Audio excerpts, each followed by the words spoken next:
Sam Pitroda, ये नाम इन दिनों कांग्रेस के लिए मुसीबत बना हुआ है। एक के बाद एक विवादित बयान कांग्रेस की मुश्किलें बढ़ाते ही जा रहे हैं। हाल ही में सैम पित्रोदा ने कहा था कि चीन हमारा दुश्मन नहीं है।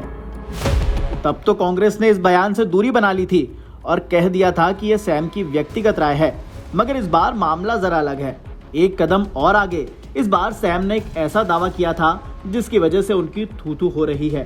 भारत सरकार ने भी इस पर फैक्ट चेक किया, जिसमें दावा पूरी तरह से फेक निकला। पूरा मामला क्या है समझाएंगे, मगर उससे पहले सैम कांग्रेस के लिए कितना जरूरी है ये समझाते हैं। दरअसल हमेशा सुर्खियों में बने रहने वाले सैम पित्रोदा को भारतीय सूचना क्रांति का अग्रदूत माना जाता है, लेकिन बहुत कम लोग ही उनका असली नाम जानते हैं। सैम पित्रोदा का पूरा नाम सत्यनारायण गंगाराम पित्रोदा है। सैम पित्रोदा के नाम लगभग 20 मानद पीएचडी और 100 से ज्यादा पेटेंट हैं।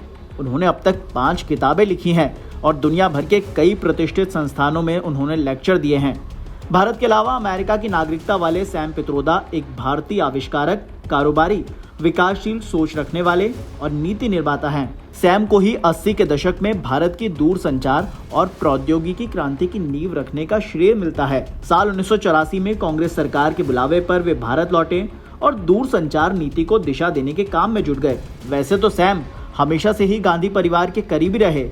राजीव गांधी की वजह से सैम पित्रोदा की राजनीति में एंट्री हुई और समय के साथ कांग्रेस सरकार के कार्यकाल में उनका दबदबा बढ़ता ही गया। अब वे राहुल गांधी के खासम खास हैं। मगर अब सीधा खबर पर आते हैं। दरअसल हाल ही में इंडियन ओवरसीज कांग्रेस के अध्यक्ष सैम पित्रोदा ने दावा किया था कि आईआईटी रांची में छात्रों को जब वे वर्चुअल संबोधित कर रहे थे तब किसी ने कार्यक्रम को हैक कर लिया। इसके बाद आपत्तिजनक सामग्री चला दी। अब शिक्षा मंत्रालय ने सैम पित्रोदा के दावों का खंडन किया है और कहा कि रांची में कोई आईआईटी नहीं है। मंत्रालय ने यह भी कहा कि अगर आईआईटी जैसे प्रतिष्ठित संस्थान की छवि को धूमिल करने की कोशिश की गई तो कानूनी परिणाम भी भुगतने होंगे। शिक्षा मंत्रालय ने एक्स पर पोस्ट में लिखा, ये संज्ञान में आया है कि सैम पित्रोदा ने 22 फरवरी 2025 को अपने एक्स हैंडल पर एक वीडियो साझा किया था। उन्होंने वीडियो में कहा था कि वो आईआईटी रांची में सैकड़ों छात्रों को संबोधित कर रहे थे और किसी ने उसे हैक कर लिया। कुछ आपत्तिजनक सामग्री चलानी शुरू कर दी। इससे कार्यक्रम रुक गया। शिक्षा मंत्रालय ने साफ किया कि रांची में कोई आईआईटी नहीं है, इसीलिए वीडियो में कही गई बातें न केवल निराधार हैं बल्कि अज्ञानता से भी भरी हुई हैं।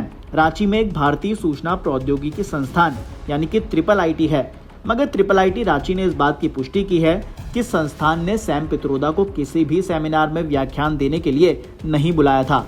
मंत्रालय ने कहा कि इस तरह का लापरवाह भरा बयान देश के एक अत्यंत प्रतिष्ठित संस्थान यानी कि भारतीय प्रौद्योगिकी संस्थान की छवि को खराब करने की कोशिश लगता है।